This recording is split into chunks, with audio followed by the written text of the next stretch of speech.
Subscribe to Mufti Tariq Masood, famous scholar. الحمدللہ نحمدہ ونصلی علی رسولہ الکریم اما بعد فاعوذ باللہ من الشیطان الرجیم بسم اللہ الرحمن الرحیم یوم یکشف عن ساق ویدعون الی السجود فلا یستطیعون۔ سورہ قلم کی ان آیتوں پہ بیان میں نے پچھلے ہفتے کہا تھا، اس پہ میں آج کروں گا لازمی انشاءاللہ۔ تو آج میں پچھلی آیت پڑھتا ہی نہیں تاکہ ہم آگے جائیں۔ دنیا آگے جا رہی ہے، ہم پیچھے جا رہے ہیں۔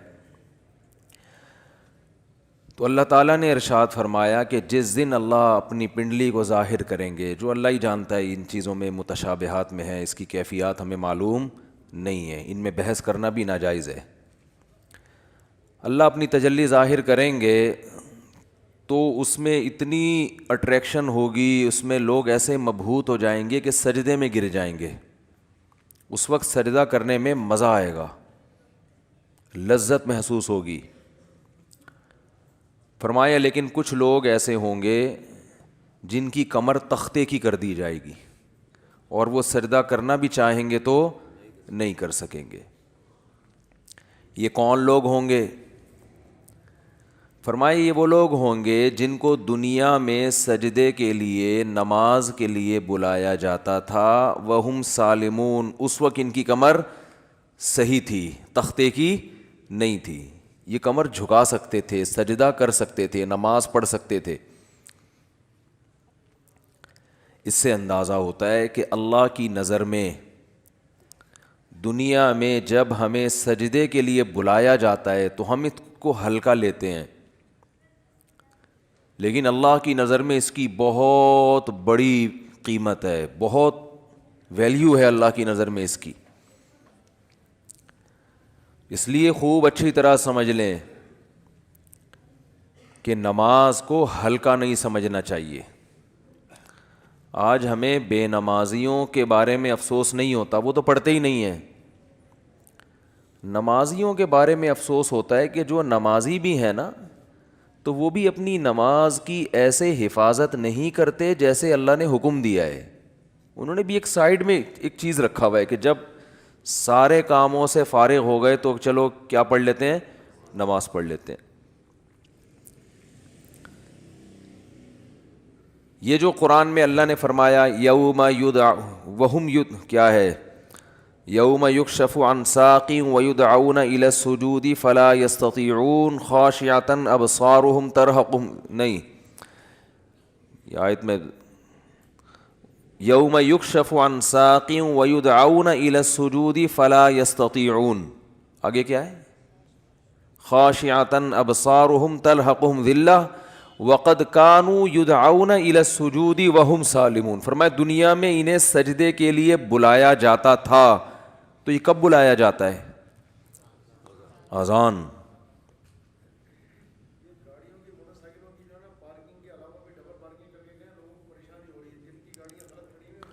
بھائی یہ بہت بڑا المیہ ہے یار۔ دیکھو گاڑیاں غلط نہیں پارک کیا کرو۔ میں دیکھتا ہوں یہاں مدرسے کے گیٹ کے آگے کئی بار لوگوں نے گاڑیاں کھڑی کی ہیں۔ اتنی تو انسان میں سینس ہوتی ہے کہ جب گیٹ کھلے گا مدرسے کا تو اندر سے جو گاڑی باہر کیسے نکالے گا؟ یعنی یہ تو نبی صلی اللہ علیہ وسلم نے فرمایا کہ ایمان کا آخری درجہ یہ ہے، یہ حدیث خوب غور سے سنیں، ایمان کا آخری درجہ یہ ہے کہ راستے سے تکلیف دہ چیز کو ہٹایا جائے۔ کوئی بھی چیز جو لوگوں کو تکلیف پہنچا رہی ہے اس کو کیا کرو؟ ہٹا دو۔ گٹر کا ڈھکن کھلا ہوا ہے، کوئی گر سکتا ہے، آپ اس کے انتظام کریں۔ کانٹا پڑا ہوا ہے اس کو ہٹائیں، پتھر رکھا ہوا ہے اس کو ہٹائیں۔ کوئی بھی چیز جو لوگوں کو اذیت دے سکتی ہے۔ ہاں ابھی بتا رہا ہوں، ابھی بتا رہا ہوں، جائیں گے نا، بات کمپلیٹ ہونے دینا، ورنہ پھر دوبارہ کریں گے یہ حرکت، تو اس لیے کمپلیٹ کر لو پھر جائیں۔ تو راستے میں تکلیف دہ چیز جو نہیں ہٹاتا نا، اس کو نبی نے ایمان سے خارج کیا ہے۔ تو سوچو وہ کتنا بڑا گویا کہ کافر ہوگا جو تکلیف دہ چیز راستے میں ڈالتا ہے۔ تو گاڑی غلط پارک کرنا، بائک غلط پارک کرنا، یہ تکلیف دہ چیز ڈالنا ہے کہ نہیں ہے؟ کانٹے سے اتنی تکلیف نہیں ہوتی، لوگ اکثر سنبھل کے ہی چل رہے ہوتے ہیں، لیکن گاڑیاں اس طرح روزانہ میرے ساتھ ایسا ہو رہا ہے روزانہ کہ یہاں آپ گلی میں گاڑی موڑنے کی کوشش کرو نہیں موڑ سکتے، کسی نے کارنر پہ گاڑی ایسے کھڑی کی ہوگی کہ گاڑی دوسری گاڑی جو آئے گی ٹرن ہی نہیں ہو سکتی، اور یہ دیندار لوگ زیادہ معذرت کے ساتھ کر رہے ہوتے ہیں. وہ ہمارے ہاں جو جتنا بے ڈھنگا ہوگا نا اس کو سمجھا جاتا ہے اتنا نیک ہے، جتنا بے ڈھنگا ہوگا نا. میں جب گیا نا حضرت مفتی رشید احمد صاحب رحمہ اللہ کے پاس، ان کے شاگردوں کے پاس، تو میرے پاس 125 تھی. میں نے دیوار کے ساتھ لگا دی بائک، تو وہ کہیں جھانک رہے تھے، انہوں نے کہا بالکل چپکاؤ. میں نے کہا یہ عجیب بات کر رہے ہیں بھائی، راستہ تو ہے نا بھائی، راستہ اتنا تو ہم نے بائک پارک کی ہے کہ راستہ تو ہے. انہوں نے کہا نہیں راستہ نہیں، کھلا راستہ ہونا چاہیے لوگوں کے پاس گزرنے کا. تو جب آپ مکمل دیوار کے ساتھ بائک کو چپکا کے کھڑا کر سکتے ہو تو آپ نے اس کی دم باہر کو کیوں نکالی ہوئی ہے؟ تو میں نے کہا یار عجیب ٹائپ کے لوگ ہیں یہ، تو بہت سختی کیا کرتے تھے. تو راستے سے تکلیف دہ چیز جو نہ ہٹائے وہ ایمان سے خارج ہے، تو جو راستے میں تکلیف دہ چیز ڈالے وہ کتنا بڑا بے ایمان ہوگا معذرت کے ساتھ.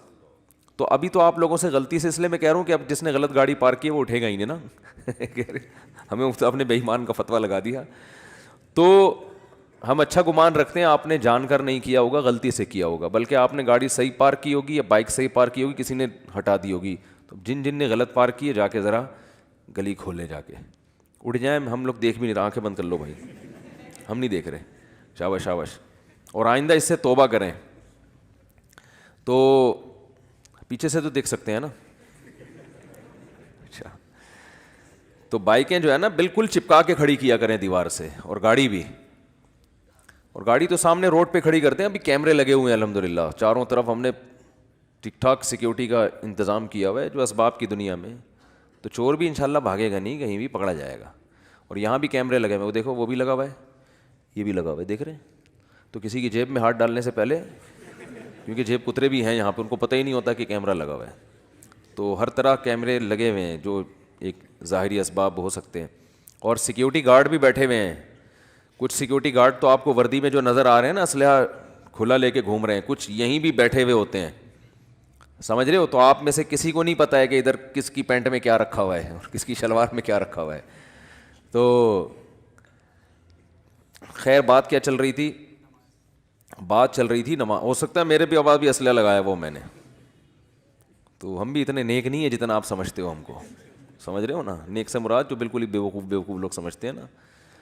تو باقی یہ کہ اسباب کی دنیا میں انسان احتیاط کرتا ہے. باقی وہ بہاری لوگ کہتے ہیں کہ جب انسان کی موت آتی ہے تو اونٹ پہ بیٹھے ہوئے آدمی کو بھی کتا کاٹ لیتا ہے. تو وہ اللہ نے جب تک زندگی دینی ہے دے گا، جب اٹھانا ہوگا تو ویسے ہی اٹھا لے گا اللہ تعالیٰ. پھر تو سب کچھ ہو سکتا ہے نا. تو ایک ظاہری لحاظ سے جو کچھ ہو سکتا ہے وہ کرتا ہے انسان، باقی اللہ چاہے گا تو وہ سب کچھ ہو سکتا ہے. ایک چھوٹا سا مچھر انسان کو مار سکتا ہے، تو ایک چھوٹی سی گولی مار سکتی ہے انسان کو، کچھ بھی ہو سکتا ہے. خیر، تو بات یہ چل رہی تھی کہ اللہ نے فرمایا جب ان کو دنیا میں سجدے کے لیے بلایا جاتا تھا تو یہ نہیں آتے تھے. تو جو اللہ جب بلاتے ہیں اس بلانے کو کیا کہا جاتا ہے؟ اذان. اذان بڑی زبردست چیز ہے. مجھے تو حقیقت بتاؤں، جو میرے جیسا نالائق جو نماز کی ٹوٹی پھوٹی اہمیت اللہ نے ہمارے دل میں پیدا کی نا، وہ اذان کی وجہ سے. کہ اللہ کو نماز سے اتنی محبت ہے، اتنی محبت ہے، اتنی محبت ہے کہ ہر دفعہ پوری تقریر مؤذن سے کہلوائی جاتی ہے. دیکھو جب بھی کسی چیز کی طرف آپ لوگوں کو بلاتے ہیں، اگر وہ کام بار بار ہو رہا ہے نا، ایک دفعہ ہوگا تو آپ اناؤنسمنٹ کرتے ہیں، بار بار ہو رہا ہے تو ایک دفعہ کی اناؤنسمنٹ کافی ہوتی ہے.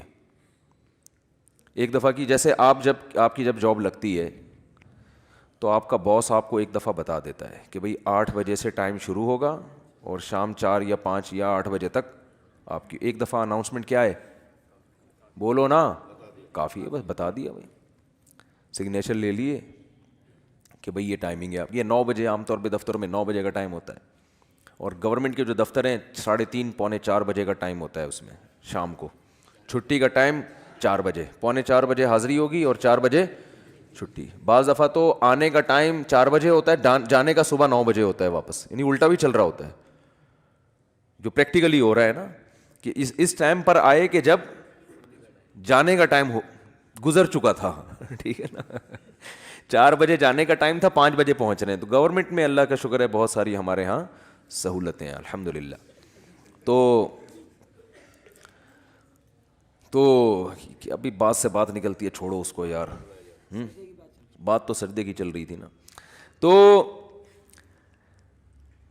اللہ تعالیٰ نے, ہاں میں یہ عرض کر رہا تھا کہ آپ کو ایک دفعہ بتا دیا جاتا ہے بھائی یہ ٹائم ہے, اس پہ آ جانا. اب یہ تو نہیں ہوتا کہ جب 8 بجیں گے یا 9 بجے کا ٹائم آفس میں دیا ہے تو باس آپ کو فون کر کے بتا رہا ہو آ جاؤ ٹائم ہو گیا ہے. کبھی ہوتا ہے ایسے؟ نہیں ہوتا نا. کیوں نہیں ہوتا؟ ان کو پتہ ہے خود آئے گا. اس لیے کہ کیا ملتا ہے سال کے آخر میں؟ روکھڑا ملتا ہے. روکھڑا ملے گا تو سارے کام ہوں گے, عزت بھی ملے گی, ترقی ہوگی آپ کی. دیکھا جاتا ہے نا, پرائیویٹ اداروں میں تو دیکھا جاتا ہے, گورنمنٹ میں دیکھا جانا چاہیے کہ یہ اس کی حاضریاں کتنی ہیں اور کتنا کس نے کام کیا ہے. لہذا ان کو موٹیویٹ کرنے کے لیے آپ کو بار بار اناؤنسمنٹ کی ضرورت نہیں ہے. بار بار اناؤنسمنٹ کی ضرورت نہیں. ایک دفعہ اعلان دوبارہ کریں گے تو آپ ان کو بیوقوف بولو گے, یار بس سر آپ نے بتا دیا نا 9 بجے کا ٹائم ہے, بس کیا ہے بار بار بھونپو لے کے گھر پہنچ جاتے ہو ہیں, لاؤڈ اسپیکر لے کے میرے دروازے پہ کھڑے ہو 9 بج گئے ہیں. یہ جو سحری جگانے والے آتے ہیں نا, مجھے ان سے اسی وجہ سے الرجی ہے. وہ بھائی ہمیں پتہ ہے یار سب کو جس نے روزہ رکھنا ہے وہ اٹھ جائے گا. اب وہ پھر وہ جو گھومنا شروع کرتے ہیں محلے پڑوس میں, ایک گھر کا نمبر رات 2 بجے آ رہا ہے, دوسرے کا نمبر رات 4 بجے آ رہا ہے. سحری کا ٹائم 4 بجے شروع ہو رہا ہے تو 2 بجے ان کو کیوں اٹھا رہے ہو؟ یہ تو ایک بس عجیب سی ایک حساب کتاب ہے. تو خیر بار بار اناؤنسمنٹ نہیں کی جاتی, بار بار یاد دہانی نہیں کی جاتی. اور اللہ نے بھی باقی عبادتوں میں ایسے ہی کیا. رمضان کے مہینے کے بارے میں قرآن میں 2 آیتیں ہیں. ایک تو ہے فمن شہید منکم الشہر فلیصم. اللہ نے فرمایا ایمان والو تم پر روزے فرض کیے گئے جیسے کہ تم سے پہلی امتوں پہ فرض کیے گئے تھے. وہ فرض ہو گئے نا. دوسری آیت کیا ہے, کب فرض ہوئے؟ شہر رمضان الذی انزل فیہ القرآن, رمضان کا مہینہ ہے. فمن شہید منکم الشہر فلیصم. جو پچھلی آیت میں اللہ نے فرمایا نا کہ روزے فرض ہوئے, تو اگلی میں بتا دیا کون سے مہینے میں؟ رمضان. جو رمضان کا مہینہ پائے اسے چاہیے کہ روزے رکھے. ایک دفعہ اناؤنسمنٹ ہوئی ہے بس, اس کے بعد دوبارہ قرآن میں اناؤنسمنٹ نہیں ہوئی. اور جب رمضان کا مہینہ آتا ہے تو پھر اسلام میں حکم بھی نہیں ہے کہ یاد دلاؤ. مؤذن کو حکم کہ تمام حضرات سے گزارش ہے کہ رمضان کا مہینہ آ گیا ہے اور اللہ کی طرف سے اعلان ہے کہ اس مہینے میں سب روزے رکھو. کوئی اللہ کی طرف سے ایسی اناؤنسمنٹ ہوتی ہے؟ بھائی مسجد کے امام اپنی ذمہ داری پہ کسی کو یاد دلا دیں, روزہ رکھو, ترغیب دیں, وہ ان کا کام ہے. اللہ نے کوئی لگے بندے الفاظ نازل نہیں کیے. لہذا مسجد کا امام یاد نہ بھی دلائے تو بھی کوئی گناہ گار نہیں ہے. اللہ کہتے ہیں میں نے قرآن میں جب بیان کر دیا نا بس صحیح ہے, سن لیا ان لوگوں نے, کافی ہے. حج کے بارے میں ایک آیت ہے قرآن میں جس میں فرضیت کا ذکر ہے. وَلِلَّهِ عَلَى النَّاسِ حِجُّ الْبَيْتِ مَنِ اسْتَطَاعَ إِلَيْهِ سَبِيلًا. لوگوں, اللہ کے لیے لوگوں پر لازم ہے کہ وہ بیت اللہ کا حج کریں جو وہاں جانے کی استطاعت رکھتے ہوں. وَمَنْ كَفَرَ, جو استطاعت کے باوجود نہیں جائے گا, فَإِنَّ اللَّهَ غَنِيٌّ عَنِ الْعَالَمِينَ, اللہ کو اس کی پرواہ نہیں ہے. ایک آیت جس سے فرضیت ہے, دوسری آیت نہیں ہے. یہ تو ہے کہ ابراہیم علیہ السلام نے یوں کہا تھا, حج کے لوگوں کو کہا تھا کہ حج کرو. اللہ کا جو اپنا آرڈر ہے نا, جو اللہ کے اپنے کلام میں آرڈر ہے وہ ایک ہی ہے جہاں تک مجھے یاد پڑتا ہے. لیکن نماز, ایک تو قرآن میں جگہ جگہ بھر دی اللہ نے نماز کو, جہاں ایمان والوں کی صفات نماز پڑھتے ہیں. قرآن شروع کہاں سے ہو رہا ہے؟ الذین یقیمون الصلاۃ ومما رزقناہم ينفقون. ایمان والوں کا عقیدہ صحیح ہوتا ہے اور عمل میں کیا؟ نماز قائم کرتے ہیں. جہاں عمل کی بات آئے گی نا نماز, جہاں جنتیوں کی صفات آئیں گی نماز اور زکوٰۃ. زکوٰۃ بھی ہے ساتھ ساتھ, وہ کیوں ہے پھر کسی اور موقع پر بیان کروں گا انشاءاللہ. سب سے پہلے نماز پھر زکوٰۃ، سب سے پہلے نماز پھر اللہ کی راہ میں خرچ. یعنی زکوٰۃ یا اللہ کی راہ میں خرچ مختلف عنوانات سے، کہ نماز بھی پڑھتے ہیں اور خرچ بھی کرتے ہیں، دونوں کام چلتے رہتے ہیں ان کے. اس سے پتہ چلتا ہے کنجوس نمازی اللہ کو پسند نہیں ہے، یعنی نماز کے ساتھ سخاوت بھی ہے. تو لیکن نماز کو پہلے درجے پہ رکھا گیا ہے. وجہ کیا ہے اس کی؟ اتنا فوکس کیوں کیا جا رہا ہے، اتنا زیادہ اس کو ہائی لائٹ کیوں کیا جا رہا ہے؟ پھر چلو اللہ نے قرآن میں درجنوں جگہوں پر کہہ دیا نماز پڑھو، بار بار کہہ دیا نماز پڑھو نماز پڑھو، اتنا کہا ہے کہ اس سے زیادہ کوئی حکم قرآن میں ملتا ہی نہیں ہے. چلو اتنا زیادہ کہہ دیا، اب تو بار بار اناؤنسمنٹ کی ضرورت اور بھی نہیں ہے نا، اب تو بالکل ہی ضرورت نہیں ہے. دیکھو آپ کے باس نے آپ کو بلایا دفتر اور آپ سے کہا کہ 9 بجے آپ نے پہنچنا ہے، ایک دفعہ کہہ دیا. اس کے بعد پھر آپ کو کہا میں دوبارہ کہہ رہا ہوں 9 بجے آپ کی ٹائمنگ شروع ہو جاتی ہے. سمجھ میں آ گئی بات؟ آپ نے کہا آ گئی. پھر تیسرے دفعہ کہہ رہا ہے میں بتاؤں کتنے بجے ٹائم ہے آپ کا؟ 9 بجے. 10 دفعہ جب کہہ دے گا نا 9 بجے، اب جب 9 بجیں گے تو آپ کو یاد نہیں دلائے گا. وہ کہے گا میں نے 10 دفعہ اسی لیے کہہ دیا تھا کہ دوبارہ مجھے یاد دلانے کی ضرورت نہ پڑے. اب آپ اگلے دن لیٹ ہو رہے ہو، 11 بجے پہنچ رہے ہو، تو وہ کہہ رہا ہے، وہ کہے گا کہ آپ کیوں لیٹ آ رہے ہو؟ آپ کو سر آپ نے 9 بجے مجھے یاد نہیں دلایا. وہ کیا کہے گا باس کہ بھائی جو پہلے دن میں نے 10 دفعہ کہا تھا نا 9 بجے، وہ اسی لیے کہا تھا کہ ایک دفعہ کہنا کافی تھا، مگر 10 دفعہ اس لیے ریپیٹ کیا تھا کہ دوبارہ یاد دلانے کی ضرورت نہ پڑے. آپ یہ نہ کہو کہ میں بھول گیا تھا. بہت مشکل ہے سمجھانا، بہت مشکل ہے. تو جب اللہ نے نماز کو سینکڑوں دفعہ ریپیٹ کیا قرآن میں، تو اب تو ہر وقت یاد دلانے کی بالکل بھی ضرورت نہیں تھی. کمال ہے بھائی، اللہ نے کیا فرمایا کہ اتنا یاد دلاؤ کہ پیدائش سے لے کے موت تک اذان ہی سنتا رہیے بیٹھ کے. پیدا ہوا تو کان میں اذان دلوائی، اس کے پیدا ہوا تو کان میں اذان، نماز کی طرف دعوت. حالانکہ سمجھتا نہیں ہے بچہ، ایک حرف بھی سمجھ میں نہیں آتا اس کے اذان. بچہ تو نہ سمجھ ہوتا ہے، اس کو کیا پتا چلتا ہے میرے کان میں کیا ہو رہا ہے. لیکن جب بڑا ہوتا ہے نا تو اس کو یہ جب یاد دلایا جاتا ہے کہ تیرے کان میں بھی اذان دی گئی تھی، دوسروں کو دیکھتا ہے تو اس کو پتا چلتا ہے کہ اللہ نے ابھی سے یاد دلا دیا ہے. تو پیدا ہوا ہے تجھے بتایا کہ نماز نہیں چھوڑنی، تو نے نماز نہیں چھوڑنی ہے تو نے. پھر فجر کے وقت الگ بلایا جا رہا ہے، جب ظہر کا ٹائم آتا ہے الگ. اچھا اللہ نے نماز کا بھی ذکر کیا اور ٹائمنگ بھی قرآن میں بتا دی. اقیم الصلاۃ لدلوک الشمس الی غسق اللیل، نماز کو قائم کرو سورج کے ڈھلکنے کے اوقات میں اور رات کے اندھیروں میں بھی. اس میں پانچوں نمازیں آ گئیں. سورج میں جب کوئی بڑی تبدیلی ہوتی ہے نا تو اس کو ڈھلکنا کہتے ہیں. سورج میں جب بڑی تبدیلی ہوتی ہے، فجر کے وقت سورج کیا اندھیروں سے نکل کے روشنیوں کی طرف جب لائٹ مارتا ہے نا سورج مشرق سے. دیکھو کوئی گاڑی، آپ کسی گاڑی کا انتظار کر رہے ہو یار، وہ دولہے کی مثال دیتے ہیں، اس کو بات سمجھ میں آئے گی. دولہا بارات کے انتظار میں ہے، ہال میں بیٹھا ہوا ہے، بارات آ رہی ہے کہ نہیں آ رہی ہے، ٹائم دیکھ رہا ہے یار لیٹ، پہلے میں بہت لیٹ ہو گیا، مفتی صاحب کا بیان سن کے تو 45 سال میں شادی کر رہا ہوں، اوپر سے بارات لیٹ ہے. تو وہ فوراً دیکھتا رہے گا کہ بھئی ایک دم بسوں کی لائٹیں جو ہے نا گلی کے نکڑ پہ بس نظر نہیں آتی، لائٹنگ پہلے ہوتی ہے نا، لائٹنگ سے اندازہ ہو جاتا ہے کہ اب بارات پہنچنے والی ہے. پھر پٹاخے وٹاخے بعد میں. تو سورج کیا ہے ایک دم غائب ہو جاتا ہے، اندھیروں میں دنیا ڈوب جاتی ہے. تو سب سے پہلے جو لائٹ مشرق کی طرف ظاہر ہوتی ہے، جو لائٹ یعنی اس طرح ہوتی ہے، وہ ایک تو عمودی لائٹ ہوتی ہے نا. عمود کو کیا کہتے ہیں؟ پرپینڈیکولر کہتے ہیں. ہم تو ٹریگنومیٹری پڑھ کے بھول گئے یار. ہاں ہاریزینٹل میں لفظ بھول گیا ہوں، ہم نے بہت پڑھی ہے. ہاریزونٹل ایک ہوتا ہے، پرپینڈیکولر ایک ہوتا ہے بیس کہتے ہیں اس کو.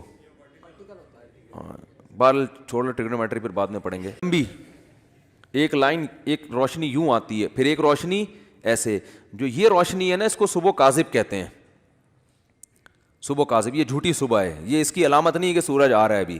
اس کے بعد جب ایک دم افق پہ مشرق یعنی مشرق کی طرف آسمان کے کنارے پہ جو ایسے لائٹ پھیلتی ہے نا، یہ وہ والی لائٹ ہے جو بارات آتے وقت ٹرک جو بس مارتی ہے نا لائٹ، اب یہ آ گئی ہے. اس سے پہلے تو کوئی سگریٹ پی رہا تھا یا کیا کر رہا تھا. تو اس کو کہتے ہیں صبح صادق، سچی صبح. وہ پہلے والی صبح سے دھوکا ہوتا ہے کہ شاید سورج نکل رہا ہے، وہ اس لیے اس کو صبح کاذب کہا جاتا ہے. اور اس کے بعد آتی ہے صبح صادق.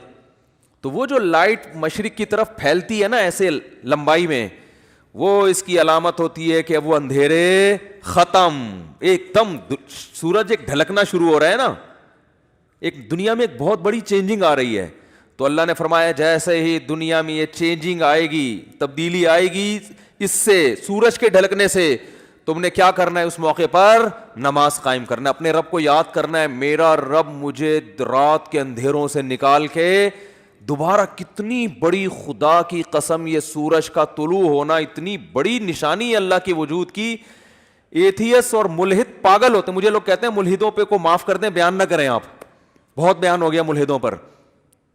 لیکن بھائی کیسے یار چھوڑ دیں؟ اتنی بڑی خدا کی نشانیاں دیکھ کر جو بدبخت کہتے ہیں یہ آٹومیٹیکلی ہو رہا ہے.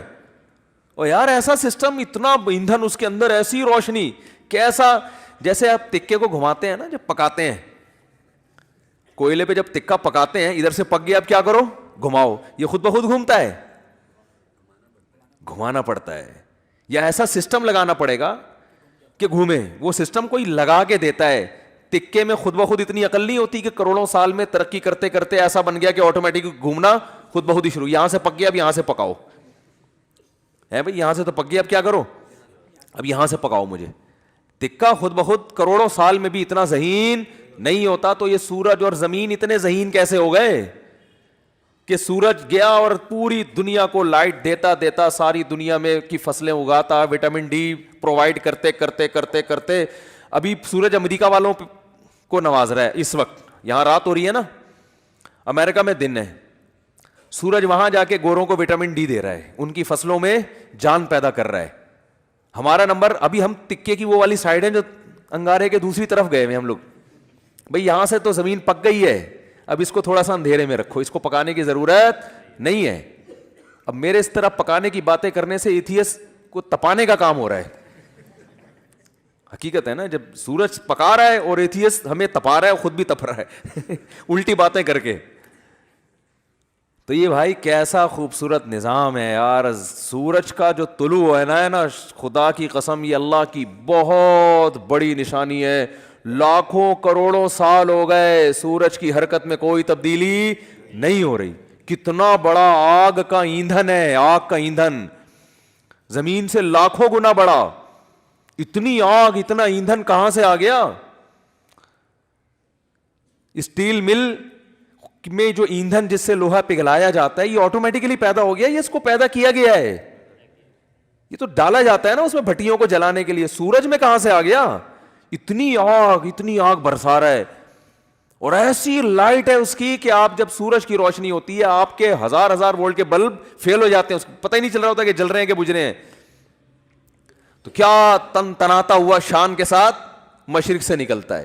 تو اللہ نے کہا ابھی نکلنے سے پہلے پوری دنیا کا نظام چونکہ چینج ہو رہا ہے، اندھیروں سے ڈوب کے تم روشنیوں کی طرف آ رہے ہو. تو جو ملحد ہوگا، جو خدا کا انکار کرنے والا ہے، اسے اس سے کوئی غرض نہیں ہے کہ اللہ نے مجھے دوبارہ زندگی دی، دوبارہ سورج میری خدمت کے لیے طلوع ہو رہا ہے اور اس زمین کا نظام دوبارہ سے کیا ہو رہا ہے؟ چینج ہو رہا ہے. وہ تو پڑا وقت خواب خرگوش کے مزے لیتا رہے گا. کافر خدا کو یاد نہیں کرے گا. اور جو خدا کو مانتے ہیں، جو مشرک ہیں، وہ مندروں میں جا کے بتوں کے سامنے جھکیں گے، حالانکہ وہ تو خود پیدا کیے ہوئے ہیں ان بتوں کو اللہ نے. تبھی قرآن کہہ رہے لا تسجدوا للشمس ولا للقمر، سورج اور چاند کی خدمت کو دیکھ کے ان کو سجدہ مت کرو. واسجدوا للہ الذی خلقہن، سجدے کے لائق وہ خدا ہے جس نے سورج اور چاند کو بنایا ہے. ہندو کہتا ہے گائے ہماری بڑی خدمت کرتی ہے، گائے ہماری ماں ہے، ہمارا بھگوان ہے. او بھائی جس خدا نے گائے کو تمہاری خدمت کے لیے بنایا ہے وہ ہے تمہارا اصل بھگوان، وہ ہے تمہارا اصل معبود. یہ گائے بنی نہیں ہے، بنائی گئی ہے. ایک میکینک نے گاڑی بنا کے آپ کو گفٹ دے دی، گاڑی کا شکریہ ادا کر رہے ہو آپ ہیں؟ بے وقوفی ہے یا نہیں ہے؟ ایک سائنٹسٹ نے گاڑی بنائی اور آپ کو دے دی, لو بھائی چلاؤ.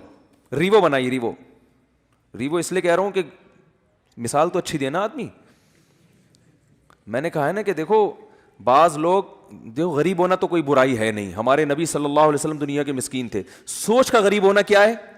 نقصان دہ. اس لیے میں انڈے والے برگر کی مثال نہیں دیتا, مثال ہمیشہ زنگر برگر کی ہوگی.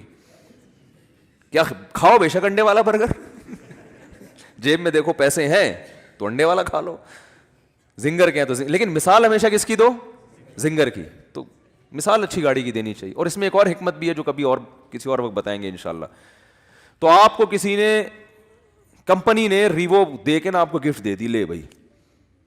اب آپ کیا کر رہے ہو کہ ریوو کا شکریہ ادا کر رہے ہو, تمہارا بہت شکریہ, تم میری زندگی میں آئی, تم مجھے بٹھا کے گھماتی ہو اور تمہاری وجہ سے میری عزت ہو رہی ہے. تو بات یہ چل رہی تھی کہ آپ کو کسی نے ریوو گفٹ دی, یا آپ کو کسی نے گاڑی گفٹ دی, یا آپ کو کسی نے کوئی بھی ہدیہ دیا, انڈے والا برگر کھلا دیا, آپ برگر کی تعریفیں کر رہے ہو, برگر کے شکریہ ادا کر رہے ہو. تو ہندو یہی کر رہے ہیں, بھائی گائے تم پر احسان نہیں کر رہی, احسان اس ذات نے کیا جس نے اس گائے کو بنایا. تو خدا کہہ رہا ہے کہ نہ ملحدوں کی طرح خدا کا انکار کرو کہ یہ خود بخود ہو رہا ہے, اور نہ مشرکین کی طرح اصل خدا کو چھوڑ کر بنی ہوئی چیزوں کو پوجنا شروع کر دو. اسلام کتنا بیلنس کرتا ہے, کیسی اعتدال والی بات کرتا ہے. لا تسجدوا للشمس ولا للقمر, سورج اور چاند کو سجدہ مت کرو ان کی خدمت کو دیکھ کے. واسجدوا للہ الذی خلقہن, اس ذات کو سجدہ کرو جس نے ان کو بنایا. یہاں بھی سجدے کا ذکر ہے, نماز میں ہوتا ہے سجدہ. تو اللہ نے کیا فرمایا, اقیم الصلاۃ لدلوک الشمس, سورج کے ڈھلکنے. یہ سورج سے نا زمین کا بڑا سسٹم ہے, سورج کو بڑا قرآن نے پروٹوکول دیا ہے. قرآن نے اپنی نشانیوں میں, اگر میں یہ کہوں کہ جتنا سورج کو پروٹوکول دیا ہے شاید کسی اور نعمت کو نہیں دیا, تو شاید میری یہ دعویٰ غلط نہیں ہوگا. تبھی تو سورج سے نمازوں کے اوقات رکھے گئے ہیں.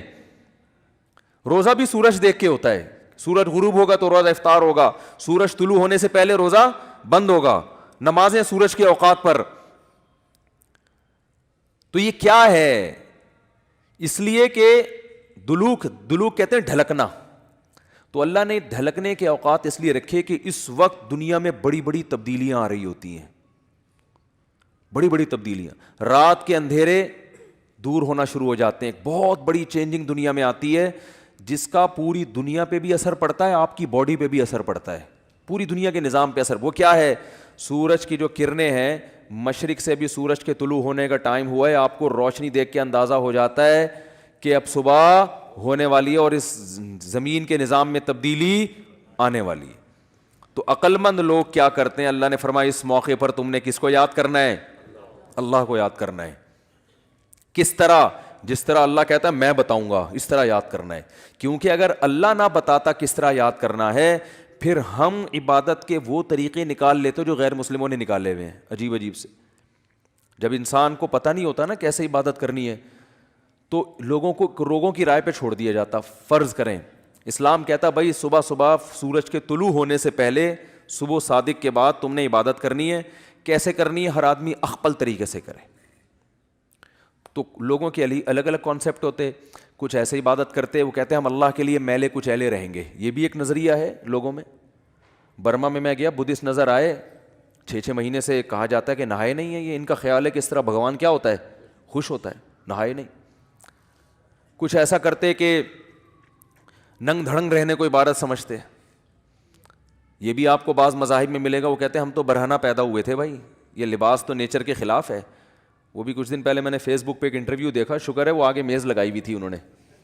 انٹرویو کے دوران انہوں نے یہ عقل بندی کی, وہ ایک برہنہ بیٹھا ہوا ہے بالکل ہی لباس لیس. تو اس سے پوچھنے کہ اس تکلف کی ضرورت کیا تھی آپ کو؟ تو وہ کہہ رہے ہم تو انسان کیا ہے, پیدا کیسے ہوا ہے؟ برہنہ. تو نیچر یہی ہے کہ لباس وباس نہیں ہونا چاہیے. نیچے لوگوں نے طبیعت سے گالیاں دی ہوئی نا کہ اس کی کوئی ماں بہن نہیں ہے گھر میں. تو یہ بھی ایک عبادت کا ان کے خیال میں طریقہ ہے. بعض لوگوں میں عبادت کا طریقہ یہ ہے کہ ہم گوشت نہیں کھائیں گے, اس سے اللہ خوش ہوگا. تو انسان کو اگر آزاد چھوڑ دیتا نا اسلام کہ تم اللہ کو جس طرح بھی راضی کرنا چاہو کرو, تو انسان غلط رخ پہ چلا جاتا, وہ انسانیت کے دائرے سے نکل جاتا. اللہ نے بتا دیا اقیم الصلاۃ لدلوک الشمس. میں پہلے جو نماز کے اوقات ہیں ان کو تھوڑا ڈیفائن کر دوں, پھر میں بتاؤں گا اسلام نے یہ طریقہ کیوں بتایا ہے. پہلا دلوک شمس ہوتا ہے, دنیا میں بڑی تبدیلی آتی ہے صبح صادق, اندھیروں سے روشنی پھوٹنا شروع, پتہ چلتا ہے اب دن کیا ہو گیا, چینج. اس کے بعد سورج پھر ٹکا کباب بناتے بناتے نا ایسے ہوتے ہوتے بالکل بلندی پہ جا کے پہنچتا ہے, جس کو زوال کا وقت کہتے ہیں, اور ایک ٹائم آتا ہے بلندی سے دوبارہ نیچے ڈھلکنا شروع کر دیتا ہے. جیسے ہی نیچے ڈھلکنا شروع ہوگا اللہ نے فرمایا دلوک شمس ہو رہا ہے, بڑی تبدیلی آ رہی ہے دنیا میں, اب سورج ٹاٹا کرتے ہوئے واپس جا رہا ہے. سورج ڈھلکنا دن یعنی جو رات, اس وقت جو انسان کی باڈی میں تبدیلی ہوتی ہے نا وہ اور زمین میں وہ مکمل سارا سسٹم اس وقت چینج ہو چکا ہوتا ہے. تو اس وقت حکم دیا گیا یہاں بھی تمہیں کس کو یاد کرنا ہے, اللہ کو یاد کرنا ہے, کیونکہ تم اس کے ماننے والے, اس کا شکر ادا کرنا ہے. اس کے بعد پھر دوبارہ بڑی چینجنگ کب ہوتی ہے, عصر کے ٹائم پہ. امام حنیفہ بہت ذہین تھے, خدا کی قسم. جو امام ابو حنیفہ کا رحمہ اللہ کا فقہ غور سے پڑھے گا نا اسے لگے گا امام صاحب کوئی چھوٹی موٹی چیز نہیں تھے. حدیث میں ہمیں نماز کے بارے میں, عصر کے بارے میں مثل اول بھی ملتا ہے, مثل ثانی بھی ملتا ہے. بخاری مسلم کی حدیثوں سے ہمیں پتہ چلتا ہے کہ جس ٹائم پہ ہمارے جو اہل حدیث حضرات عصر کی نماز پڑھتے ہیں نا, اس کا بھی ثبوت حدیث سے ہمیں ملتا ہے. اور یہی ٹائم امام شافعی کا بھی ہے, جو عصر بہت جلدی پڑھی جاتی ہے. پورے سعودیہ میں آپ نے دیکھا ہوگا بہت جلدی عصر پڑھ لیتے ہیں وہ, لیکن امام حنیفہ کی رائے یہ کہ دیر سے پڑھی جائے, جب ہر چیز کا سایہ دگنا ہو جائے. کتنا ہو جائے, دگنا. اب بہت سے حضرات کہتے ہیں امام حنیفہ نے اس حدیث کی مخالفت کر دی جس میں جلدی پڑھنے کا ہے. تو امام حنیفہ نے حدیث کی دونوں حدیثوں میں اس حدیث کو لیا جو قرآن کے زیادہ قریب ہے, کیونکہ سورج کا جو ڈھلکنا ہے نا, بڑی چینجنگ, یہ مثل اول پہ نہیں ہوتی, مثل ثانی پہ ہوتی ہے.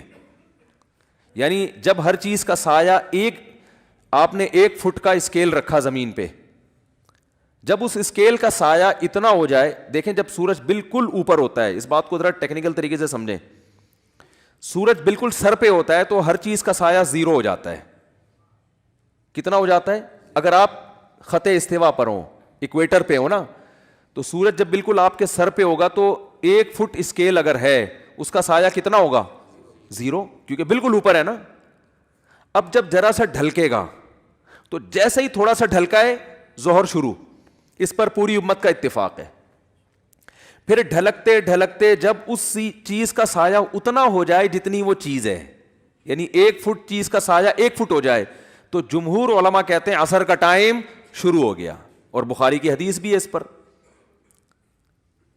لیکن بخاری ہی کی دوسری حدیث سے پتہ چلتا ہے کہ ایسا نہیں ہے. بخاری مسلم کی, چونکہ ابھی میرا یہ ٹاپک نہیں ہے اس لیے میں حدیثیں پیش نہیں کر رہا, ورنہ پورا وہ ٹاپک اختلافی مسئلے پہ چلا جائے گا. اس سے پتہ چلتا ہے کہ نہیں, ابھی عصر کا ٹائم شروع نہیں ہوا, بلکہ ہر چیز کا سایہ جب دگنا ہو جائے گا, 1 فٹ کی چیز ہے اس کا سایہ کتنا ہو جائے, 2 فٹ, تو عصر کا ٹائم شروع ہوتا ہے. اس وقت عصر کا ٹائم شروع. یہ امام ابو حنیفہ کا قول ہے, راجح قول, کہ بہتر یہ ہے, افضل یہ ہے کہ عصر کی نماز اس وقت پڑھی جائے, اس سے پہلے پڑھنا فتویٰ اس پر ہے کہ جائز تو ہے مگر بہتر نہیں ہے. تبھی ہمارے ہاں ہندوستان پاکستان میں دیر سے اثر ہوتی ہے.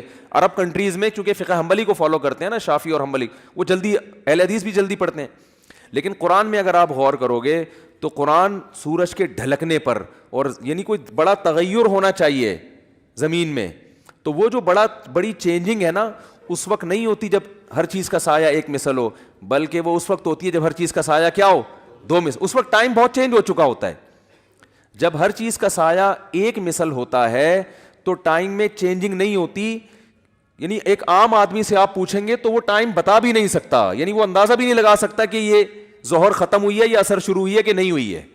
جبکہ جو عصر, جب سورج میں تپش بالکل کم ہو جاتی ہے سورج کی, اس وقت کائنات میں بڑی تبدیلی ہو چکی ہوتی ہے. تو امام صاحب کی دلیل یہ ہے کہ اس کائنات میں جب بڑی چینجنگ ہوگی سورج کی حرکت کی وجہ سے, تو نماز کا ٹائم کسی نہ کسی نماز کا ٹائم آ رہا ہوگا. تو وہ چینجنگ مثل اول پہ نہیں ہوتی بلکہ مثل ثانی پہ ہوتی ہے. اور ایک اور بھی حدیث ہے امام حنیفہ کی دلیل بخاری مسلم کی بات چل پڑی ہے, لوگ کیونکہ کلپ بنا کے مارکیٹ میں چلا دیتے ہیں نا, پھر ادھوری دلیل آتی ہے. حدیث میں آتا ہے آپ صلی اللہ علیہ وسلم نے فرمایا, بخاری مسلم کی حدیث ہے, کہ میری اور پچھلی امتوں کی مثال اس مزدور کی ہے کہ ایک مزدور نے فجر سے لے کے ظہر تک کام کیا, اجر 1 قرات ملا. ایک نے ظہر سے لے کے عصر تک کام کیا, اجر 1 قرات ملا. اور ایک نے عصر سے لے کے مغرب تک کام کیا, اجر 2 قرات ملا.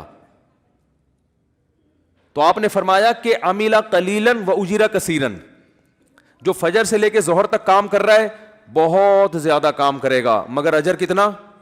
1 قرات. جو ظہر سے لے کے عصر تک کام کر رہا ہے عمل حدیث کے مطابق بہت زیادہ کر رہا ہے, اجر کتنا مل رہا ہے؟ 1 قرات. لیکن آپ نے فرمایا جو عصر سے مغرب کر رہا ہے عمل کثیرا عمل قلیلا, عمل بہت تھوڑا کیا, اور اجیرا کثیرن, اجر زیادہ ملا. یہ حدیث کے الفاظ ہیں.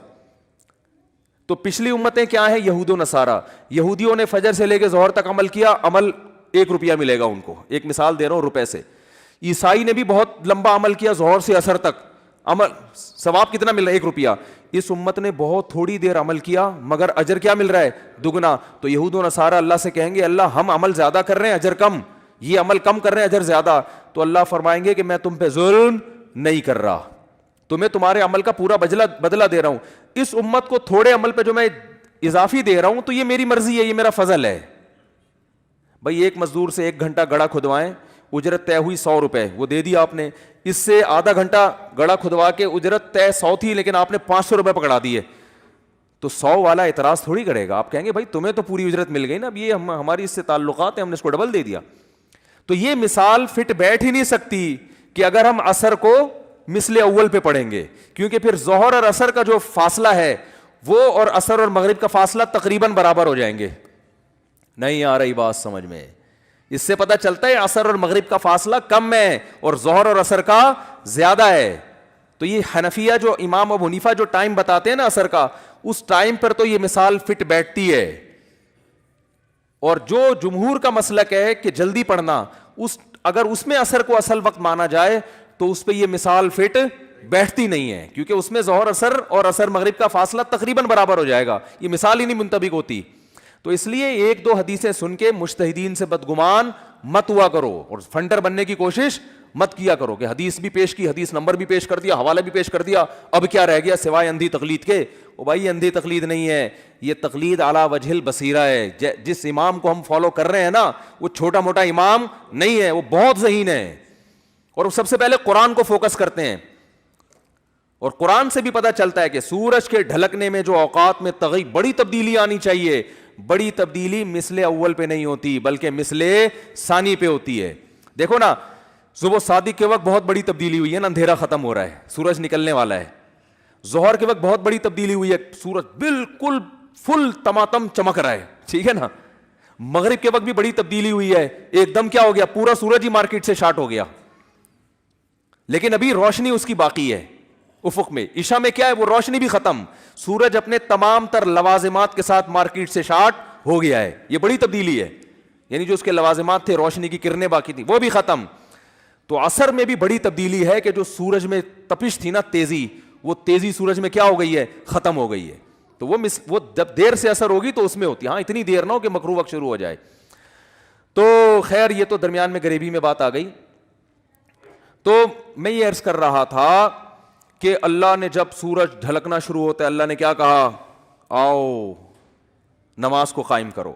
پھر جب عصر کا وقت آتا ہے, یہ بھی دلوک شمس ہو رہا ہے, آؤ کیا کرو, نماز کو قائم کرو. تو اللہ تعالیٰ نے خود عبادت کا طریقہ بتا دیا, کیونکہ اگر اخپل طریقے سے اس وقت ہم اللہ کو راضی کرنے کی کوشش کرتے, اخپل طریقے سے, کیا ہو گیا بھائی, ویڈیو نہ بنائیں, ٹھیک ہے نا, وہ کچھ مسائل ہیں اس کی وجہ سے, ٹھیک ہے, ناراض نہیں ہونا. تو اخپل طریقے سے اگر ہمیں حکم دے دیا جاتا ہے نا, تو دیکھو پوری دنیا میں جو لوگ اخپل طریقے سے عبادت کر رہے ہیں ان کا حال کیا ہے. عیسائیوں نے تبدیلی کی, چرچ میں جا کے انہوں نے حضرت عیسیٰ نے جو نماز کا طریقہ بتایا تھا اس کو کیا کر دیا, اجتہاد کر کے نا, جیسے ہمارے پروفیسر غامدی صاحب نے رمضان کے روزے میں یوں کر لیا, امتحان کی وجہ سے چھوڑ سکتے ہو, ایسا اجتہاد جس کے پیچھے کوئی نص نہیں ہے, کوئی قرآنی آیت یا حدیث کوئی اصول اصل نہیں ہے کوئی. تو ایسے پھر یہ بھی ٹھیک ہے. اور بعض لوگوں نے سنتوں کو مارکیٹ سے کیا کر دیا. ایک مشہور زمانہ ہے, وہ کہتے ہیں سنت مؤکدہ کچھ ہوتا ہی نہیں ہے. مشہور ہیں, وہ آتے رہتے ہیں, نام لینے کی ضرورت نہیں ہے. انہوں نے کہا سنت مؤکدہ ہے ہی نہیں, اور اس پہ حدیث پیش کی کہ ایک صحابی سے نبی نے پوچھا, انہوں نے کہا کہ یا رسول اللہ میں 5 وقت نماز پڑھوں گا اور یہ چند مخصوص عبادتیں کروں گا. آپ نے فرمایا جس کو جنتی دیکھنا ہو وہ ان کو دیکھ لے. تو اس میں تو سنتوں کا ذکر نہیں ہے. یہ حدیث پیش کی انہوں نے. تو مجھے وہ سامنے بیٹھنے کے لیے چونکہ تیار نہیں ہوتے, کسی دن سامنے حاضری ہوگی تو میں ان سے کہوں گا کہ فجر میں اگر کوئی شخص روزانہ 2 رکعتوں میں قل واللہ احد پڑھ لیتا ہے, لمبی رکعت نہیں پڑھتا, آپ کے امام جب نماز پڑھاتے ہیں سورہ فاتحہ پڑھیں, قل واللہ احد پڑھیں, رکوع میں چلے جائیں, روزانہ فجر ایسے پڑھیں, تو یہ کیا ہے؟ گناہ ہے, ثواب ہے, جائز ہے؟ تو ظاہر ایک آدمی کہے گا اس کی اجازت. بولو بھائی, فجر میں امام صاحب اگر پہلی رکعت میں قل واللہ پڑھیں, دوسری میں بھی کیا پڑھیں؟ قل واللہ پڑھیں, اتنی مختصر نماز پڑھیں, اس کی امام کو اجازت نہیں دی جائے گی. کیوں؟ نبی صلی اللہ علیہ وسلم فجر کی 2 رکعتیں طویل پڑھا کرتے تھے. حضرت عائشہ فرماتی ہیں فجر میں 2 رکعتیں رکھی اس لیے گئی ہیں تاکہ وہ کیا ہوں, وہ 2 4 کے برابر ہو جائیں. حدیث کا مفہوم بیان کر رہا ہوں, وہ 2 کس کے برابر ہو جائیں؟ 4 کے. تبھی طویل قرات ہے اس میں. اب یہ طویل قرات کو اگر آپ کہتے ہیں یہ واجب ہے, تو اس کا مطلب جس دن قل واللہ پڑھ کے رکوع کر لیا تو واجب ادا نہیں ہوا. تو نماز یا تو سجدہ سہو کرو یا دوبارہ پڑھو. آپ اس کے بھی قائل بولتے کیوں نہیں ہے؟ کیونکہ فرض قرات تو ہو گئی نا, قل واللہ پڑھنے سے بھی ہو جاتی ہے. ایسی چیز کو جو واجب تو نہیں ہے لیکن پھر بھی پراپر کرنا ہے, اس کو فقہا نے سنت مؤکدہ سے تعبیر کیا ہے کہ وہ فرض واجب کے درجے میں نہیں ہے لیکن اس کو چھوڑنے کی بھی اجازت نہیں ہے. کبھی کبھار چھوڑ دے تو الگ بات ہے, پابندی کرنی پڑے گی اس کی. تو ایسے اس کے لیے فقہا نے ایک ٹرم ایجاد کی ہے, اصطلاح نکالی ہے کہ یہ عام سنت نہیں ہے کہ کرو تو کرو, نہیں کرو تو نہیں کرو, بلکہ یہ سنت مؤکدہ ہے. تو سنت مؤکدہ کے تو آپ خود قائل ہیں اگرچہ اس لفظ کے قائل نہیں ہے. اگر آپ یہ کہتے ہو کہ سنت مؤکدہ کچھ بھی نہیں ہوتا, بس فرض واجب ہی ہوتا ہے, فرض ہی ہوتا ہے اور کچھ بھی نہیں ہوتا, یہ تو واجب کا بھی انکار کرتے ہیں, یہ کچھ بھی نہیں ہوتا, تو میں کہتا ہوں امام روزانہ پہلی رکعت میں بھی قل واللہ پڑھے, دوسری میں بھی قل واللہ پڑھے, اور پھر آپ روزانہ اتنی مختصر نماز پڑھا کے مارکیٹ سے شارٹ ہو جائے تو پھر آپ اس کو بھی یہ حدیث سناؤ. آپ اس کو بولو کہ بھائی فجر میں تو لمبی قرات کرنا سنت ہے, آپ کیوں اس سنت کو چھوڑ رہے ہو؟ وہ یہ جواب دے گا سنت ہے نا, فرض تو نہیں ہے نا. کیا ہو گیا بھائی؟ اور وہ حدیث سنا دے کہ ان صحابی نے کہا تھا 5 نمازیں فرض ادا کروں گا جنت میں جاؤں گا, تو میں 5 میں سے فجر جو فرض ہے ادا کر رہا ہوں کہ نہیں کر رہا, فرض ادا ہو رہا ہے کہ نہیں ہو رہا, لیکن آپ اس کو چھوڑیں گے نہیں. ان دل بولیں گے بھائی جو پراپر طریقہ ہے نا فجر کا, اس طرح سے پڑھاؤ, اور اس سے پہلے بھی 2 سنتیں پڑھ کے آیا کرو. تو اس کو ایسی چیز کو فقہا تعبیر کرتے ہیں کیونکہ وہ دین کو زیادہ سمجھتے ہیں. انہوں نے کہا ایسی چیز جو فرض بھی نہیں ہے لیکن اس کو چھوڑنے کی اجازت بھی نہیں ہے, قابل ملامت ہے. اگر کوئی چھوڑے گا تو اس کو ملامت کی جائے گی, اس کو سمجھایا جائے گا, اس کو ملامت کا مطلب برا بلا بھی کہہ سکتے ہیں آپ اس کو. تو یہ ٹرم آپ بے شک اپنی ڈکشنری سے نکال دیں, لیکن ایسے بہت سارے اسلام میں حکام ہیں جو کیا ہے سنت جو فرض واجب نہیں ہے لیکن وہ عام سنت بھی نہیں ہے. مؤکدہ کا معنی تاکید والی, تو یہ تو ایک بالکل بدیہی چیز ہے. تو اسی طرح جو ظہر سے پہلے کی 4 سنتیں, ظہر کے بعد کی 2 سنتیں, فجر سے پہلے کی 2 سنتیں, مغرب کے بعد کی 2 سنتیں, یہ بھی عام سنتوں کی طرح نہیں ہے کہ آپ کہتے ہیں سنتیں کچھ بھی نہیں ہوتی, بس فرائض ہیں. ٹھیک ہے یہ فرض نہیں ہے لیکن ایسی بھی نہیں ہے کہ آپ ان کو چھوڑ دیں. اگر چھوڑیں گے تو قابل ملامت ہوں گے آپ. کبھی کبھار چھوڑ دے تو ایک الگ بات ہے, جیسے کبھی آدمی سفر میں فجر کی 2 مختصر پڑھ لیتا ہے, امام صاحب کو جلدی ہے بھائی آج مجھے جانا ہے, میں قل واللہ پڑھ کے رکوع کروں گا, جس نے پڑھنی ہے پڑھے, نہیں پڑھنی کبھی کبھار ٹھیک ہے, پابندی نہیں کر سکتے آپ اس کی. تو تبھی کہتا ہوں اٹھا کر پھینک دو باہر گلی میں, نئی تہذیب کے انڈے ہیں گندے. اسلام بہت پرانا جو چلا آ رہا ہے نا فقہا سے, انہی سے سیکھنے کی کوشش کرو.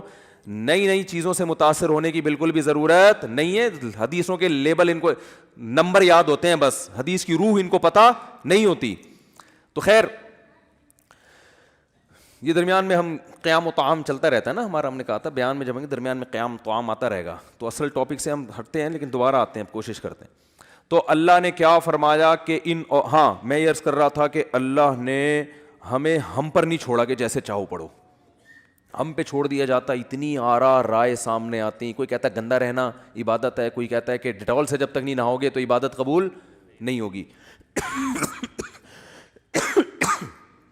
کوئی کہتا ہے تیزاب سے نہا کے آؤ, کوئی کہتا ہے سر منڈالو ایسے ٹائم پہ, جب بھی نماز کا ٹائم آئے کیا کرو, سر منڈالو. یہ بھی ایک عبادت سمجھی جاتی ہے دنیا میں. بعض کہتے ہیں جب یہ عبادت کا ٹائم آئے گا کپڑے اتار کے دھوتی بنیان میں بیٹھ جاؤ, یہ خاص بدھسٹ کا ہوتا ہے نا, اپنے لباس دیکھا ہوگا. کوئی کہتا ہے یوں کر لو, کوئی کہتا ہے یوں کر لو, جیسے دنیا کے مختلف جگہوں پہ. عیسائیوں میں اب کیا ہے, چرچ میں کیا ہوتا ہے, کچھ نغمے پڑھتے ہیں, وہ ختم عبادت. تو اللہ تعالیٰ نے اتنا بڑا احسان کیا کہ اقیم الصلاۃ کے سورج جب تبدیل ہوگا نا تو اللہ کی عبادت کرنی ہے.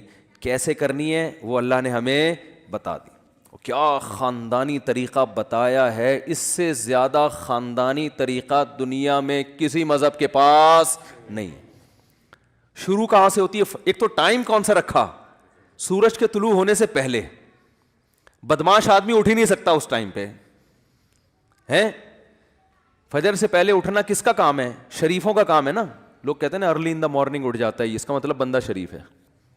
بندہ کیا ہے, اور یہ 12 بجے سو کے اٹھتا ہے, ایک دم امیج کیا دنیا کے سامنے جاتا ہے, یہ آدمی ٹھیک, بولو نا نہیں ہے.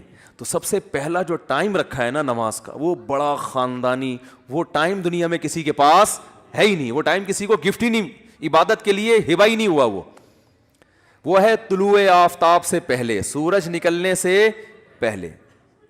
میڈیکلی کتنا اچھا ٹائم ہے, آکسیجن کا لیول سب سے زیادہ ہوتا ہے اس وقت, دماغ فریش ہو جاتا ہے. پھر اٹھنے کے بعد اللہ نے حکم دیا کہ سب سے پہلے دانتوں کو صاف کرو مسجد جانے سے. دیکھو انگریز بھی صبح اٹھ کے دانت صاف کرتا ہے, وہ اس لیے صاف کرتا ہے کہ جراثیم مر جائیں. جب میں مسکراؤں تو مسکراتے ہوئے اچھا محسوس ہوں. بتیسی اگر کہیں نظر آئے تو دیکھنے میں لوگ کہیں ویل ڈن, بہت اچھے, کہاں سے بنوائے, کہاں سے لگوائے. کہ ڈاکٹر جو دانت دیکھتے ہیں نا, اتنے میلے, اتنے گندے, کہ اگر کسی کے صاف دانت نظر آئے تو ڈاکٹر کو یہ وہم ہوتا ہے کہ اس نے آرڈر پہ بنوا کے فٹ کروائے ہیں. گٹکے, اور ڈینٹسٹ کے پاس تو زیادہ تر گٹکے کے کیسز آتے ہیں نا. تو انگریز صبح صبح اٹھ کے دانت صاف کرتا ہے جراثیم ختم کرنے کے لیے. مسلمان صبح صبح اٹھ کے دانت صاف کرتا ہے کیونکہ اللہ کے دربار میں حاضری دینی ہے. ہمارے ہاں دانت صاف کرنا سنت ہے, اس میں نیت کیا کرنی ہے بھائی, اللہ کے پاس. وہ تو خود بخود جراثیم وراسیم تو ویسے ہی مر جائیں گے نا. جراثیم کو کیا پتا اللہ کے لیے کر رہا ہے, ہمیں مارنے کے لیے کر رہا ہے. وہ تو جو بھی کیمیکل ہوگا وہ تو جرمز کو مارے گا نا.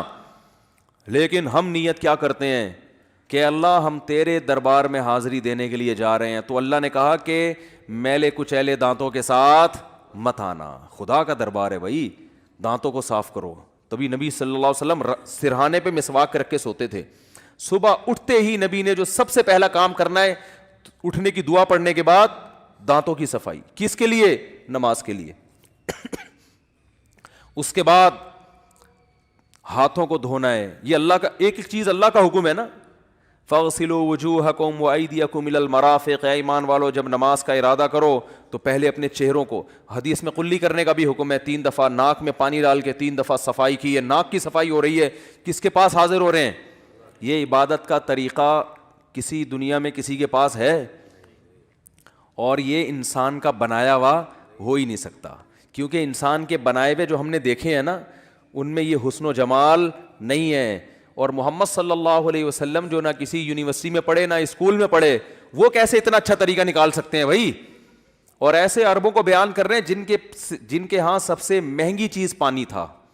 عرب میں پانی بہت کم تھا, انہیں دن میں 15 دفعہ منہ دھونے کا حکم دیا جا رہا ہے, دن میں 15 دفعہ ناک صاف کرنے کا پانی کے ذریعے حکم دیا جا رہا ہے, دن میں 15 دفعہ ان کو کلی کرائی جا رہی ہے, دن میں 15 دفعہ بازو دھونے کا حکم دیا جا رہا ہے, دن میں 15 دفعہ پاؤں دھونے کا حکم دیا جا رہا ہے. تو ایسی قوم کو جن کے پاس پانی کی بے انتہا قلت ہے, تو یہ خود علوم نبوت جو ہے نا, یہ خود دلیل نبوت ہیں. نبی کی تعلیمات خود اس بات کی علامت ہے. کوئی غور کرے گا تو یہ سچے پیغمبر کی علامت ہے, یہ کسی انسان کی گڑی ہوئی چیزیں نہیں ہو سکتی.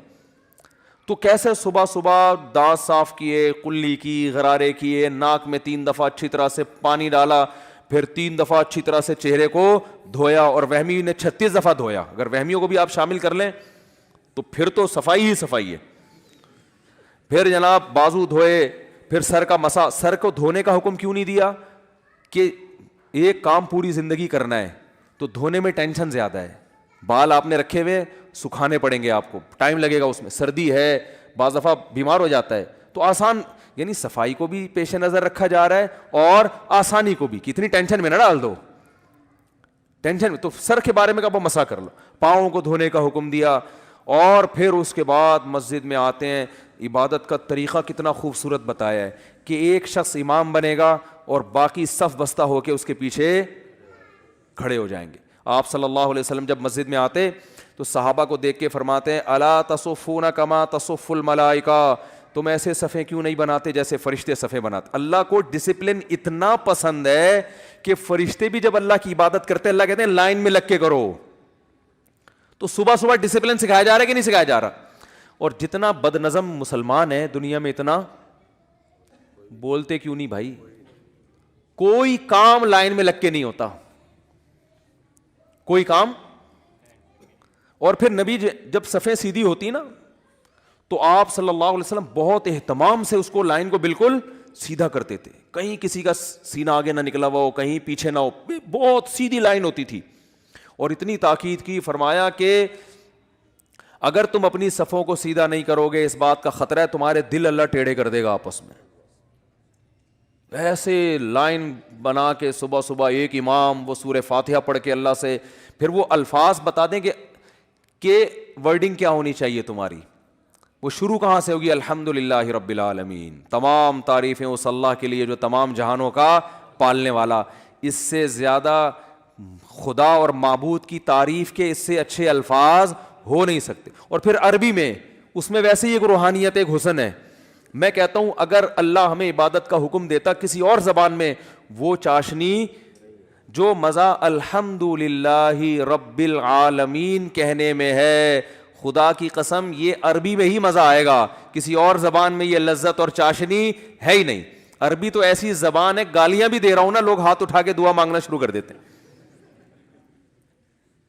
وہ ایک آدمی نے کہیں لکھا ہوا تھا نا عربی, تو جا کے چوم رہا تھا, اس نے کہیں لکھا ہوا ہے یہاں لیٹرین ہے, بیت الخلا یہاں.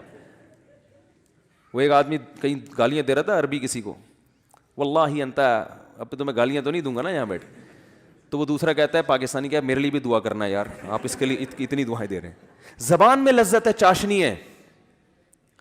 آپ دیکھو امام حرم جب عربی میں دعا مانگتے ہیں کیا خوبصورت, اس میں ایک عجیب نورانیت پیدا ہوتی ہے. وہ اردو, پشتو, پنجابی میں نہیں ہو سکتی, وہ انگلش میں نہیں ہو سکتی.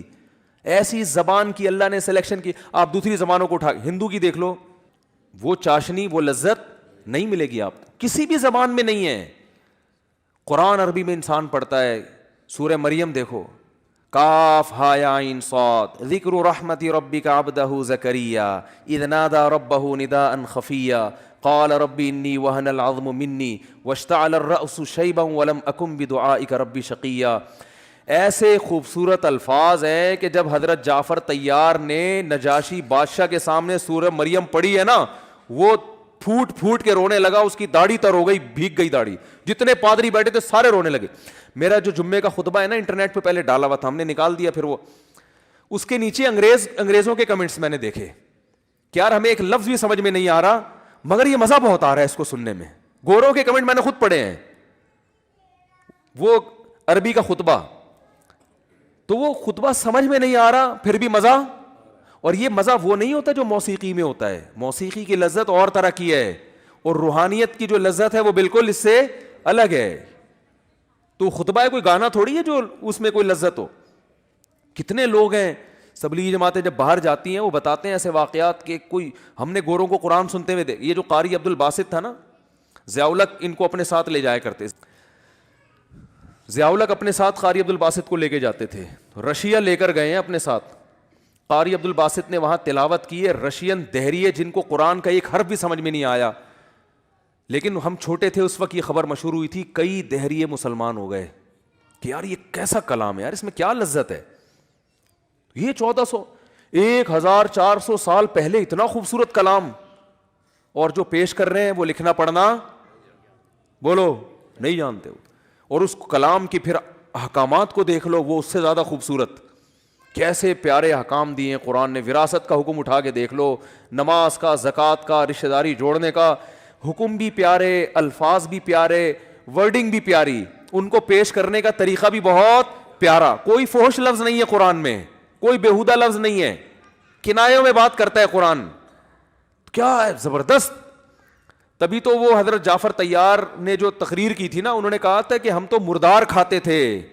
جو نبی نے جس پہ قرآن نازل ہو اس نے ہمیں بتایا کہ یہ مردار انسانوں کے کھانے کی چیز نہیں ہے, یعنی حکام بھی پیارے. تو اللہ نے ہمیں حکم دیا نماز جو ابتدا ہوگی الحمدللہ رب العالمین. کیسا پیارا لفظ ہے. تمام تعریفیں اس اللہ کے لیے جو تمام جہانوں کا پالنے والا ہے.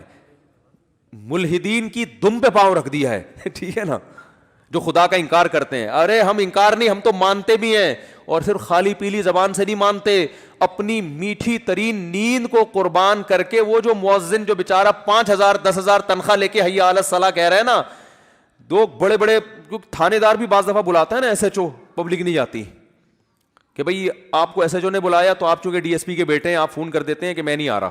ایس ایچ او کہتے ہیں کیوں نہیں آ رہا, کہتے ہیں ڈی ایس پی صاحب کا بیٹا ہوں. کہہ رہے بس وہیں رہو, میں خود ہی آ جاتا ہوں آپ سے ملنے کے لیے. ہر فنٹر سے بڑا بھی کوئی فنٹر ہے نا دنیا میں. لیکن ایک گاؤں دیہات کا مؤذن پھٹی پرانی چپل, وہ مسجد میں آ کے اعلان کرتا ہے حی علی الصلاۃ, اور اس کی دعوت پر ڈاکٹر بھی لبیک کہتے ہیں, اس کی دعوت پر آرمی کے آفیسر بھی لبیک کہتے ہیں, اس کی دعوت پر جو ہے وہ انجینئر بڑے بڑے وہ بھی لبیک کہتے ہیں, اس کی دعوت پر بڑے بڑے لوگ بادشاہ بھی لبیک کہہ کے مسجد کی طرف جا رہے ہوتے ہیں, کیونکہ پتہ ہے کہ یہ دعوت اس کی نہیں ہے. یہ بیچارہ غریب ہمیں اگر بلائے تو ہم تو پولیس کے کہنے پہ نہیں جاتے, اس کے کہنے پہ کیوں جائیں گے.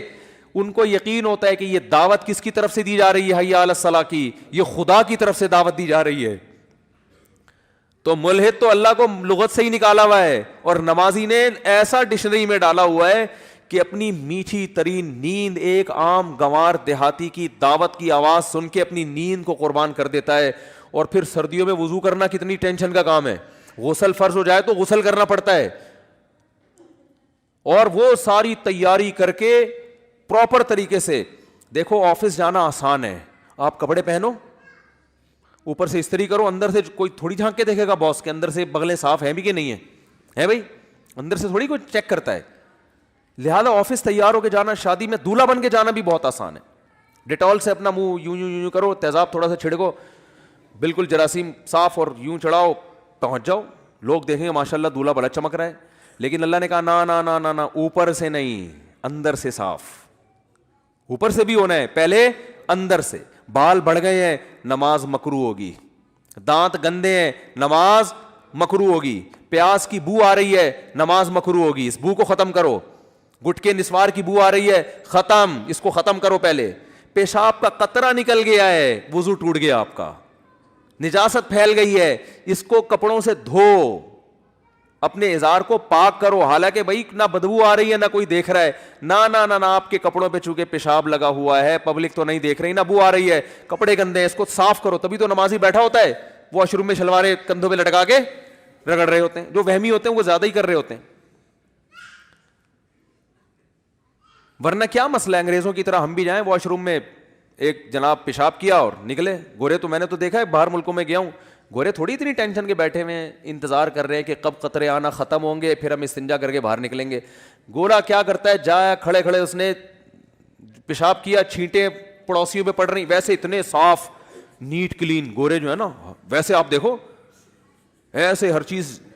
وہ انہوں نے تو باقاعدہ ان کے یہاں تو وہ ہوتے ہیں جراثیم مارنے والے کیمیکل ہوتے ہیں, اس سے وہ ہاتھ صاف کر کے پھر کھاتے ہیں. ایک طرف اتنی صفائی ہے, لیکن جب واش روم جائیں گے 6 مہینے ہو گئے پانی کا استعمال کسی قسم کے واش روم میں نہیں ہو رہا. یعنی ایک تو چھوٹا واش روم ہوتا ہے, ایک بڑا واش روم ہوتا ہے. There are 2 types of washrooms. میں سمجھتا تھا چھوٹے واش روم میں نہیں استعمال ہوتا, پتہ چلا جب بڑے واش روم میں بھی پانی کا استعمال نہیں, وہ بھی ٹیشو سے چل رہا ہے حساب کتاب.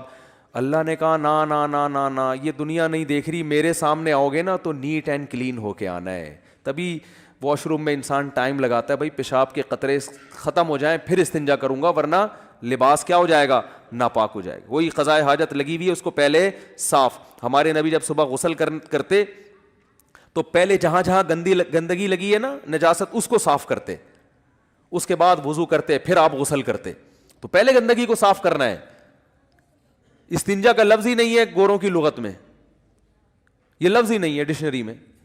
تو تو اس طرح سے انسان اتنا تو آفس جانا بھی نمازی کو اپنے کپڑوں کو پاک رکھنے میں بڑی تکلف سے کام لینا پڑتا ہے، آسان